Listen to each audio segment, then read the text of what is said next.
నా పేరు లాస్య. నేను 6వ తరగతి చదువుతున్నాను. విద్యార్థులు క్రమశిక్షణ. విద్యను అర్థించువారు విద్యార్థులు. క్రమశిక్షణ అంటే సక్రమమైన ప్రవర్తన కలిగి ఉండడం. నిజానికి క్రమశిక్షణ అన్ని వయసుల వారికి అవసరమే. అయితే విద్యార్థులు భావి భారత పౌరులు. జాతి భవిష్యత్తు వాళ్ళ మీదే ఆధారపడి ఉంది. మొక్కై వంగనిది మానై వంగున.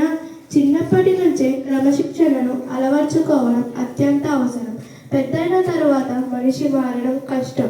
అందుకనే విద్యార్థి దశ నుంచే క్రమశిక్షణ నేర్చుకోవాలి. అయితే విద్యార్థుల్లో క్రమశిక్షణ రోజు రోజుకు లోపిస్తుంది. ఉపాధ్యాయులు, తల్లిదండ్రులు ఎంత చెప్పినా మాట వినకపోవడం, చెప్పిన విషయాలను శ్రద్ధగా పాటించకపోవడం, అన్నీ మాకే తెలుసు అనే భ్రమలో ఉండడం, చెడు అలవాట్లకు తొందరగా ఆకర్షితులవ్వడం, మొబైల్ ఫోన్లకి బానిసలవుతూ బయట ఉన్న బంధుత్వాలను పట్టించుకోకపోవడం, సోమరితనంతో సమయాన్ని వృధా చేయడం వంటివి చేస్తున్నారు.